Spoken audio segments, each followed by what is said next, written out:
Christians who said there's law, mathematical laws in this universe, so probably there's a lawgiver.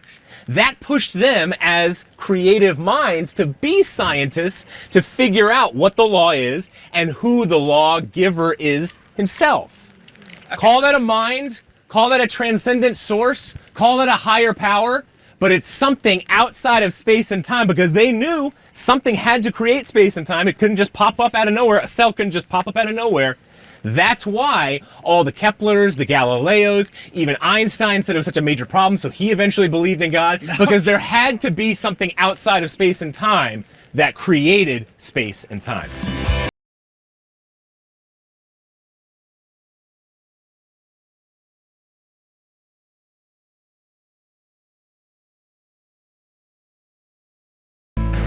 I just want to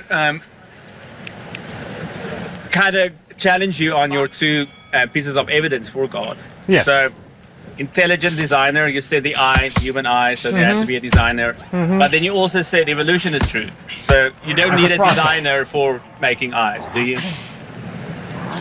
You can evolve an eye. You never get something from nothing. Quantum physics again kind of challenges that one. No, it doesn't. Yes. It challenges it, but it cannot make a strong case. Why? Because it's a philosophical issue. It's not a scientific issue. Can you get something from nothing? There's a book called Something from Nothing.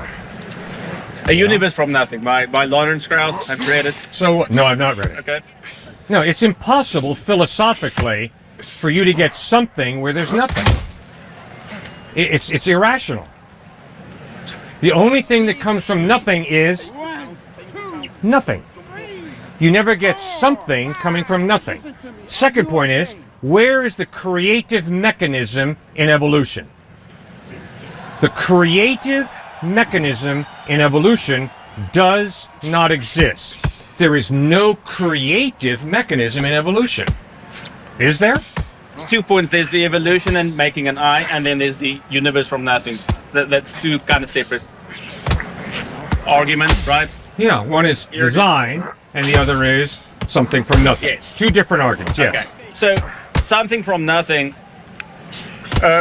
Firstly, we're not 100% sure the Big Bang is the beginning of the universe. We're not 100% sure of anything. So Agreed. there are many different other theories than Yes. a God. Yeah. I mean, there's the multiverse. God is one of many theories for how our universe came to be. Would you agree? No. There are many different theories. Agree with you on that. But no. The idea of a multiverse has zero evidence to support it. I would It's not agree with impossible that. to... well, all right, fine. What's the evidence that they're multiverses? I don't want you to load up. Don't be looking at one shot at a time. Cosmic inflation. So directly after the Big Bang, there was a period of inflation. Not the inflation we see in the universe now. There was a speeded up inflation period. And the best explanation for that at the moment is kind of like a mother universe with many patches that experience inflation. And so there's many universes out there. That's kind of the one. The mother universe. And yes. And then has little progeny of the different universes. What on earth does that mean? it means there's a kind of bigger reality outside of the universe we see and know. What's the evidence that there's a bigger reality outside of this universe that we live in? There are different models. Models. Yes. So because there's someone has, with a fertile imagination, come up with another model? Like the God hypothesis. Yes, that's also just a model. No, it's not. It is based on my experience of reality, which is you don't get order and design by accident. This BMW is not a result of an explosion in a junkyard. No. Shakespeare's plays are not a result of an explosion over a computer or from monkeys tapping on the computer. You only get order and design, be it a building, a car, an article of clothing, if there's a rational mind involved.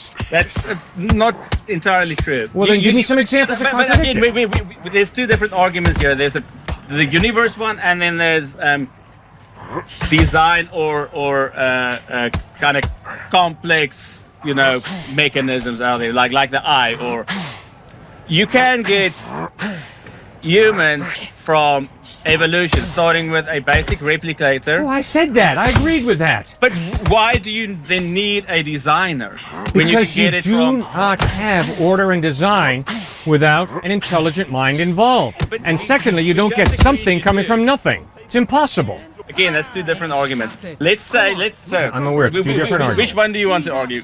Let's say You choose. let's do the evolution one, right? Okay. So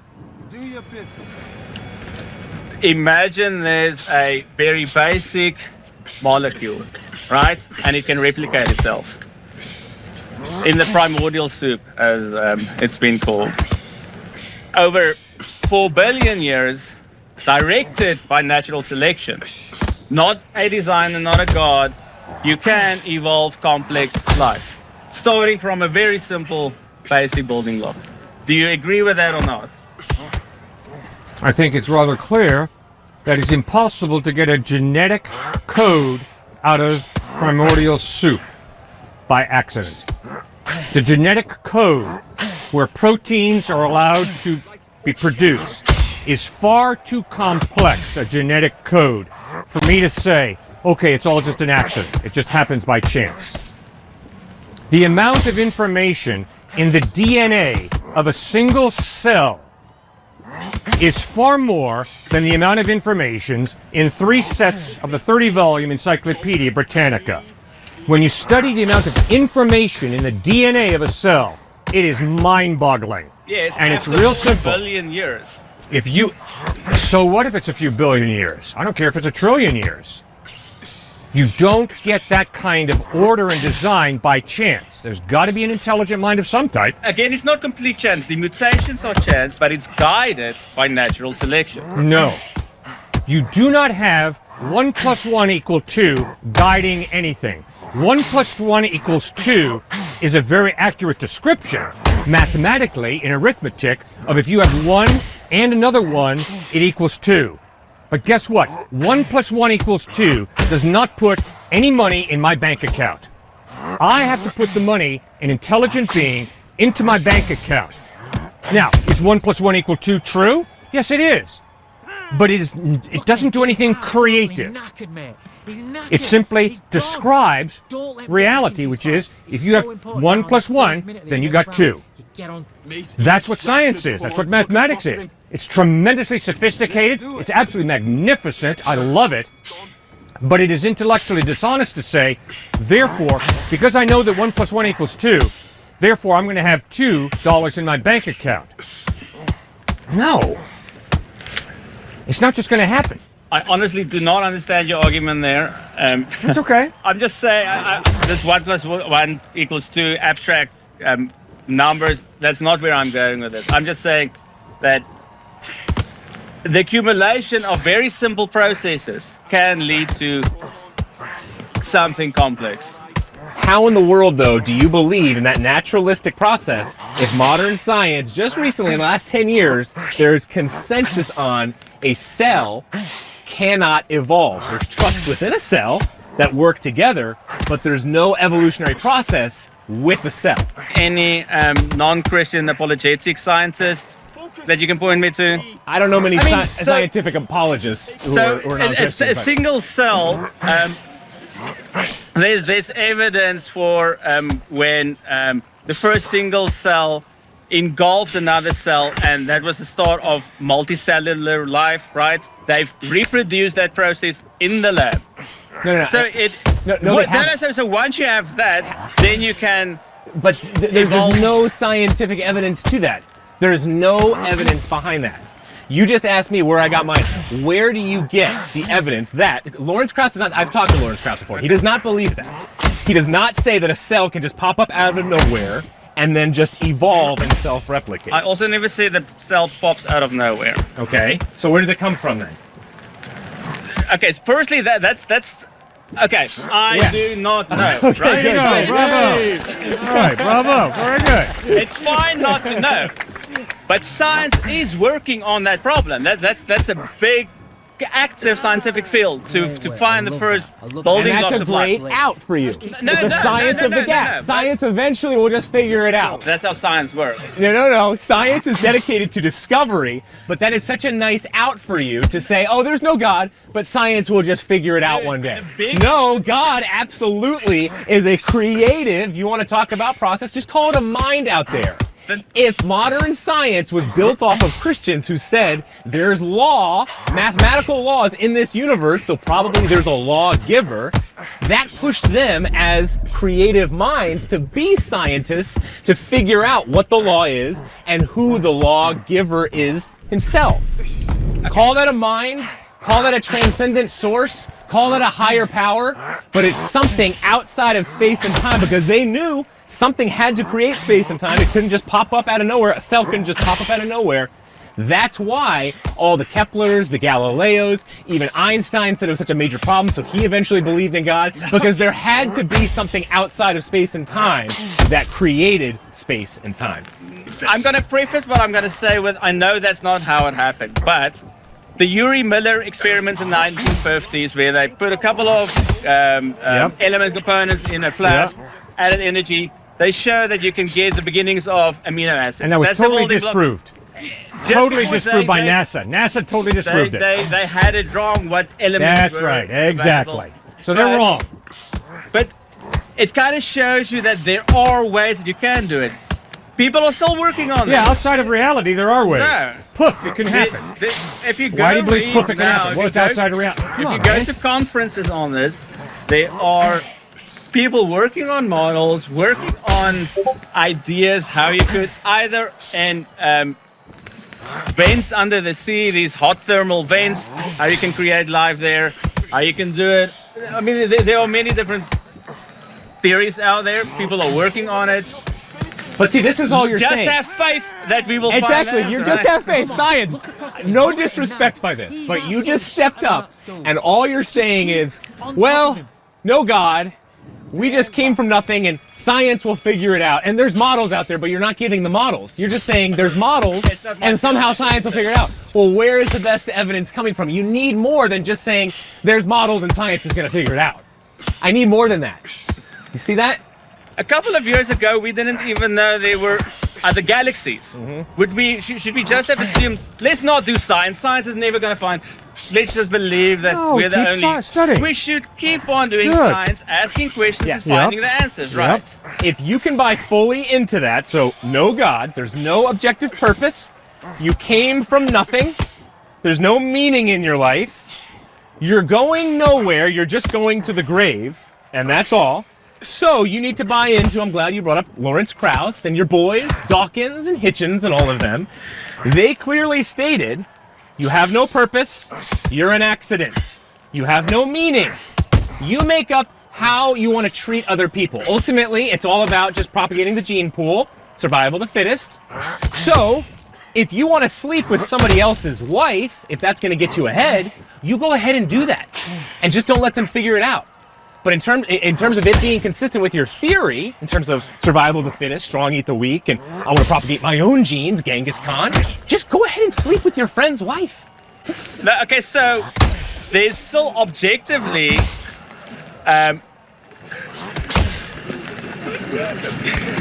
Okay, let me say it like this.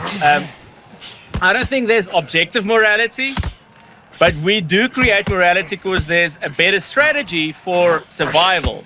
And a good strategy for survival between humans, where we live as social animals, is to work together. So me not sleeping with my friend's wife is because we have social rules for the flourishing of humanity. Absolutely knackered, man. He's knackered. It's better to work together than against each other. So the only reason why you're not sleeping with your friend's wife is just because you kind of want to work together from an evolutionary perspective. That's what's holding you back? Well, depends what is my friend's wife. Look, it depends my friend. What friend are we talking about? Can I turn this against you again quickly? What about slavery? Is slavery wrong? Absolutely yes. Does the Bible say it's wrong? Absolutely yes. Please tell me where. It starts in Genesis chapter 1. God created man in his own image. In the image of God he created him. Male and female he created them. It goes on to Exodus chapter 21, verse 16, where we read, if you kidnap someone and are caught either still possessing them or having sold them, you are to be put to death. Death penalty. Okay. Rules for treating your slave in the Bible. At no point does That's God right. say slavery is wrong. Oh, God says it's totally wrong. No. Just read the letter of Philemon. Paul writes to a slave owner, Philemon, I have met your runaway slave Onesimus in prison. I've led him to Christ. I want him to come back to you. Please accept Onesimus back, no longer as a slave, but as a brother in Christ. One slave. Clearly. One slave was free. Galatians 3:28. There's neither slave nor free, for all are one in Christ Jesus. Why do you think William Wilberforce? Why do you think Frederick Douglass? Why do you think all of these different actors who were Christians led the abolishment of slavery? Why do you think they did that? Especially Frederick Douglass. He was a slave himself. He was beat endlessly. And yet he took the Bible and he said, we're going to go after this and attack slavery because of what Jesus Christ and Paul stood because for. we are more moral than the Bible. We're more moral than the Bible. Yes. Oh, so you yeah, do this have is an getting good. objective standard. No. Yes, you do. Not objective. You've just said we are more moral than the Bible. So you've made quite a judgment statement. Fine, I have no problem. You can make whatever statement you want to. But let's be real honest. You're not a relativist. You have just said we are more moral than the Bible, which means you have a standard, an objective standard of morality that the Bible falls far short of, but that you, with your moral superiority, do a better job meeting. It's a subjective moral evaluation, I do. You cannot live out moral relativism. It is impossible. Because you, as a moral relativist, which you already acknowledged, are trying to pin us with this issue of, oh, does the Bible say that maybe slavery's right? You're appealing to a moral argument. You're not appealing to a moral relativism. You're appealing to an objective moral standard and saying, I can't believe this horrible book, the Bible, actually promotes slavery. Okay, good argument. Because slavery is not a good method for flourishing of Which is humanity. your relative definition of morality. Yes, it is. Exactly. Well, just don't get too committed to your position, because remember, it is relative. But exactly. Morality changes all the time. Okay. 2,000 years ago, it was fine to have a slave. Even 200 years ago, people thought it was fine to have a slave. We progress, right? Now it's not cool to have a we slave don't anymore. progress. Yes, we did. No, we don't. What's the bloodiest century in the history of humankind? The 20th century. How about 42 million by Stalin? How about 37 million by Mao Zedong? How about 21 million by Adolf Hitler? How about 2 million by Pol Pot? The 20th century was the bloodiest, the most human beings massacred of any century throughout human We history. don't count God massacring a lot of people. Oh, really? When did that occur? Who did God I don't know. massacre? There's a story about a flood where he just decided, man, I don't like these people anymore. Let's kill them all. No, that's not true at all. Oh, sorry. He chose to judge people who had consistently done evil, and he judged them. And there's coming a day of judgment when he will judge all of us. And he does that because he's just, because he loves, because we hurt each other and rip each other off. God doesn't say, let's have coffee at Starbucks. It really doesn't matter if you murdered somebody or hated them or raped them. It's okay, I'm just loving. And what goes around comes around, so let's just la la la. No, he loves you, which means if he loves this man and this man hurts this man, he's going to judge him for hurting him. Why? Because he loves him. That's why. God is not a rogue. He's not a Scrooge. He's a loving being who is just. And I can promise you, if you think date rape is cool, you're going to be in trouble with God. And I don't care how much you justify it with moral relativism and, well, just, we just make it up as we go along. No, God says, you treat people as valuable human beings because they're not just hunks of primordial slime evolved to a higher order. They're human beings created in the image of God. So why aren't you pro-eugenics, or are you? All human beings are created in the image of God. All human beings, whether you were born, handicapped, whatever it might be. Those who are a suck on society based off of your evolutionary morality, why wouldn't you say eugenics is a good thing? Why wouldn't you go with the Scandinavian countries right now, some of them, that are atheistic, who are saying, hey, we're almost killing off completely Down syndrome babies because we're aiming at them to abort them like that. All of that makes sense from your evolutionary perspective, does it not? So, again, a lot to unpack here. Not really. Either everyone's created in the image of God and they all have equal worth, or they're not from the evolutionary perspective. I can choose to also treat everyone equally without believing in a God. I grant you a right to life.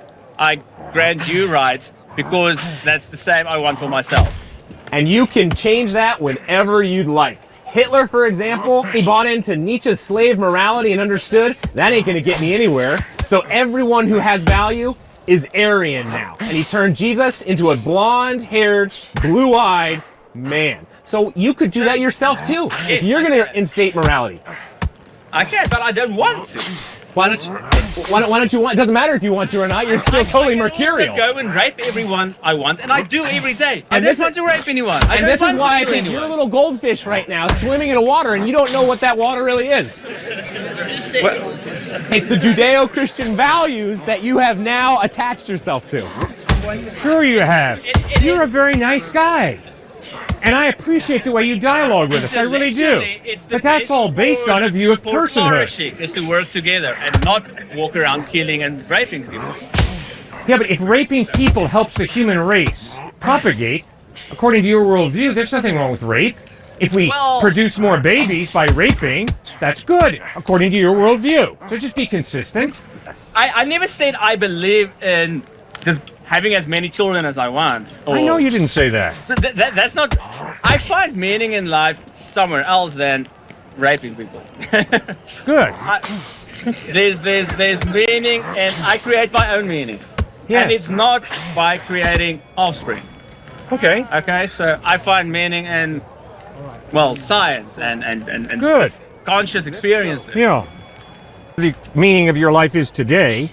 If you create the meaning of your life tomorrow exactly opposite, one is not right, the other's not wrong. It's all relative. I've changed my meaning many times. Good. Okay, now can you really live that out? If I say the meaning of my life is to love and respect this guy, and tomorrow I say the meaning of my life is to steal from him and to eventually murder him, are those both equally valid? To who? In reality. You see, the point is, if in reality it's all relative, then it doesn't matter whether I feed him a meal tonight or whether I murder him. It's my choice. Choice. My choice. We're going to put you in jail if you murder him. Oh, come on. Only stupid people get caught by the police. If you're smart enough, you ain't going to get caught by the police. All right? You do it right, you're going to get away with it. Right? But you see, that's the despair. See, that's why Albert Camus, the great atheistic French existentialist philosopher, said, the only question we atheists got to answer is, why not commit suicide? I love Albert Camus. Great guy. All right, so do I. And all I'm trying to press you to be is be as consistent intellectually as Camus was. And Camus points out, yesterday, l'étranger, right? A young teenage boy says, yesterday, mother died. Or was it today? Who gives a rip when mother died? Life is meaningless. And if mom died yesterday or today, it really doesn't matter. Because it's all meaningless. Life is absurd. But in the myth of Sisyphus, Yes. he asked that question. Right. He kind of found not to commit suicide, right? He said, okay, but we can still make meaning. You can find meaning in the absurd. But he said, meaning, you seeking after meaning, is just a dirty trick that nature is playing on you. It is. Okay, so he also said justice, seeking after justice and human rights and equality for all. He also said consciousness.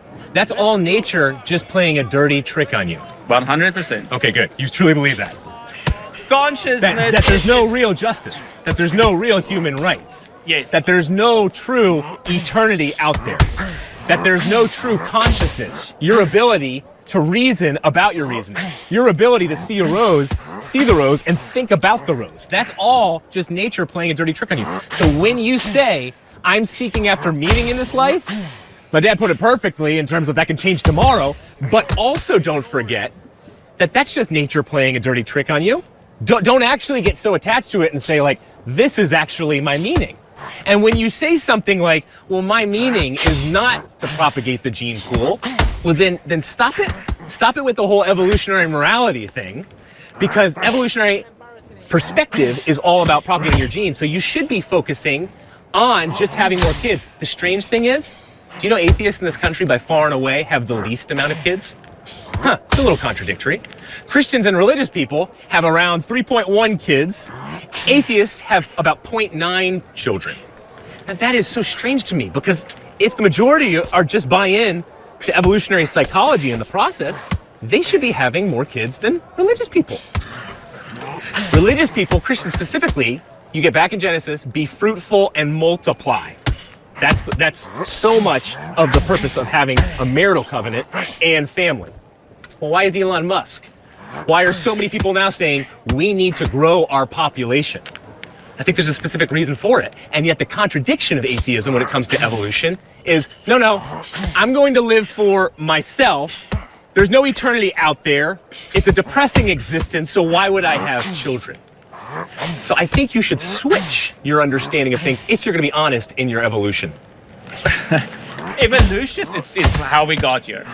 I'm not It's trying. it's a totally random process but then. my- So then you're thinking about that thinking you just said, that is a random type of thinking that I cannot trust. That's fine, but my point is, I don't believe in evolution in the sense that I should do what evolution tells me to do. You are wired. You're hardwired by evolution. Yes, you should. Well, You don't have free will in it. You are programmed by a system, and that system is evolution. there's a lot more to this than what you're saying. So you don't have enough genes to completely hardwire the brain. So in a way, your brain gets wired through experience and life. So no, my genes do not necessarily say exactly what I have to choose. There's a lot of factors playing into So that. from a materialistic perspective, how do you get free will? So, do you want to go down a No, whole? you can keep going with whole whatever thing you're about doing. free will here? There are three positions in free will. No, just tell us what you tell us believe. your What do you position. We believe? don't wanna- I'm a compatibilist. I'm sorry? A compatibilist Which means? means I think so. The universe is deterministic. Yep. I believe that, but I think that's compatible with free will. How? That's what compatibilist is. If everything's determined, how do you have free will? Depends on your definition of free will. All right, what's your definition? Just shoot straight with, what do you believe? I believe my brain makes choices. Right. And I'm in a way a slave to what my brain decides to do. My brain was wired by since the Big Bang up till now. Everything that happened had an influence on how my brain developed up to now. However, it's so complex due to chaos theory. There are so many neurons and connections that we will never be able to predict what I'm going to do just by scanning my brain. So free will is a term we invented. It's not inherent in the universe. It's a term all terms we invented, right? It's not innate in the universe. We decided I'm going to call this thing free will. I don't know what his next move is going to be, so I attribute free will to him just because I am not able to predict what he's going to do next. It's a useful term we use to navigate life. Okay. My experience of life is I can denigrate him or I can respect him. If I denigrate him and you ask me, why did you denigrate this man? And I say, because I had to. Will you believe me? No. Why not? I'm a chemical machine. I was programmed by evolution from your worldview, by my chemical components, and so my chemicals forced me to denigrate him. So why don't you hold me responsible for that? I will hold you responsible for that. And if I turn to you and say my chemicals made me do it, I will still hold you responsible for that because that means your chemicals will make you do it again, and that means you should be taken out of my society, where we have a social understanding of what's the best way to live for everyone to flourish. right. And so if you're a Jew living in Nazi Germany, or if you're a black living in apartheid South I'm Africa, from South Africa, by the way. okay, good. Welcome to this country. Thank you very much. It's too bad if you're a black person living in apartheid South Africa, isn't it? But that's all just determined. It's all relative. So why on earth would you try and change it? Because we're aspiring for better. Who defines better? We do. So why isn't that better for you to enslave black people in order to propagate your tribe? Why would that be better, healthier for you? It's just, for me, it's better if we all work together. I mean, if I enslave someone, that means they have the right to enslave me. And I don't want someone to enslave me, so I'm not going to enslave anyone else. So it's ultimately your morality is based off of selfishness, because I don't want you to do it to me. Probably yes. I would like everyone to enjoy their lives because I want to enjoy my life. Great. And part of enjoying my life means I'm going to denigrate him, and him, and him. Part of enjoying my life means I'm going to steal his money, because it'll help me get ahead in life. For a very short while, then we're all going to catch on and you're not going to have that great a life anymore. The best strategy is to work together. That's my point. Until you can get away with it. Because you can be a selfish knave, which I'm sure you've heard from And Nietzsche. there are many people. And so you have a nice social group, but you break your moral contract whenever you can get away with it, from your perspective. Because it helps you. So you're going to buy in to your social group, so everybody work together. But Nietzsche put it beautifully in terms of you can step out, and if it betters you and helps you, you're going to do that. Because we're selfish creatures, instead of living for the tribe. So you're good with that, right? You agree with Nietzsche? I love Nietzsche. What a great guy. So He was brilliant. Yeah, He was brilliant. So be a free rider whenever you can. I mean, it becomes difficult in the sense that, yes, and yeah. All right, what do you think about Jesus Christ? Have you read the Gospels? What do you think about him? If something I read contradicts the laws of nature, I'm going to question it. So Good, good.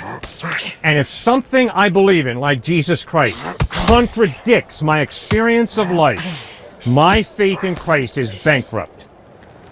And that's what I was trying to do to you, David, showing you that although you have a belief system, it is totally bankrupt because it does not give you the basis for what you hold to so tightly, which is, let's flourish, let's be kind, let's be nice to each other.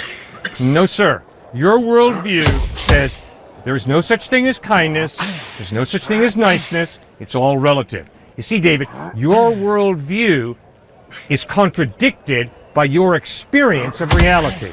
And I applaud you for your kindness. But realize, what you believe about life contradicts your kindness. I'd like to invite you to Grace Community Church, located at 365 Lukeswood Road in New Canaan, Connecticut. Our services are at 9:30 a.m. and 5:30 p.m. on Sundays. Hope you can.